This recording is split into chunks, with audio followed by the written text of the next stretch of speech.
Kalian pernah gak sih merasa lelah banget sama kehidupan yang kalian jalani? Rasanya kalian udah berusaha, tapi ternyata hasilnya belum memuaskan. Dan ya akhirnya semangatnya hilang gitu aja. Iya, aku pernah di fase itu.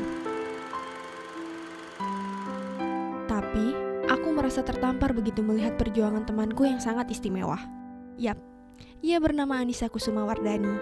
Ia gak pernah menyerah sama keadaan.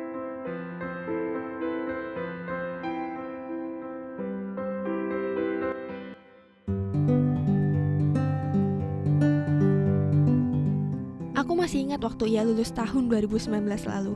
Nisa gak berdiam diri aja sambil menunggu panggilan kerja. Ia memilih mencari kegiatan lain untuk menambah pemasukannya dengan menjadi reseller hijab, mukena, dan lainnya untuk dijual secara online saat itu. Keterbatasannya sebagai tunarungu gak menghentikan usahanya agar memiliki kehidupan yang lebih baik. Aku sampai ngerasa kayaknya semangat Nisa ini gak pernah habis. Keren banget deh. Ia juga rajin mencari pengetahuan baru di sosial media. Sampai waktu itu dia bilang sedang mencoba daftar kartu prakerja untuk menambah ilmunya. Aku tertawa, namun aku tetap mendoakannya supaya lolos saat itu. Sayangnya, dia gagal di gelombang pertama. Jujur, aku pikir dia akan berhenti begitu gagal. Ternyata enggak. Ia masih terus mencoba lagi dan lagi. Tapi hasilnya sama seperti sebelumnya. Ia gagal lagi.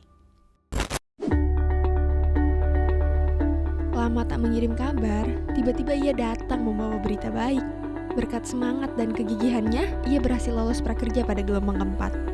Saat itu Nisa bercerita, ia akan memanfaatkan insentif yang didapat untuk mengikuti 4 pelatihan sesuai dengan minat dan cita-citanya ke depan.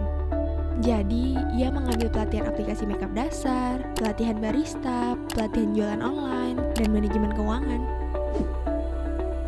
Perjuangannya nggak berhenti di situ. Selama mengikuti pelatihan, ia sempat kesulitan memahami materi pelatihan karena saat itu nggak ada penerjemah bahasa isyarat.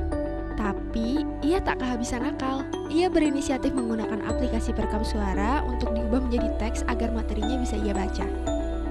Siapa sangka, berkat kegigihannya membawa Nisa bertemu sosok penggagas program prakerja, Pak Erlangga Hartarto yang secara langsung menemuinya di Solo. Saat bertemu, Pak Erlangga menyampaikan langsung bahwa beliau sangat terinspirasi dan mengapresiasi usaha Nisa selama ini. Beliau juga berjanji untuk mengevaluasi program prakerja agar lebih ramah untuk penyandang disabilitas. Ya, ke depan nanti ada beberapa program yang kita coba supaya friendly didesain untuk disabilitas. Gak cuma itu, Pak Erlangga juga meminta langsung kepada Direktur BNI untuk memberikan bantuan GOR agar Nisa bisa mengembangkan usahanya. Aku tentu aja terharu saat mendengarnya. Rasanya senang luar biasa saat itu. Aku yakin Nisa juga. Karena jika KUR ini bisa cair, harapan Nisa untuk memperbesar usahanya, membuka kedai kopi, dan menyediakan lapangan kerja bagi teman-teman penyandang disabilitas bisa terwujud. Semua usaha, perjuangan, dan lelahnya akan berbuah manis. Dari kisah Nisa, aku jadi tersadar. Kita semua punya waktu dan kesempatan yang sama. Tapi gak semua orang bisa mendapatkan hasil yang sama. Semua kembali lagi dari usaha yang kita lakukan. Semoga kisah Nisa bisa menjadi inspirasi untuk kita semua. Bahwa usaha tidak akan mengkhianati hasil. Bahwa kita semua bisa jika kita terus semangat untuk berusaha.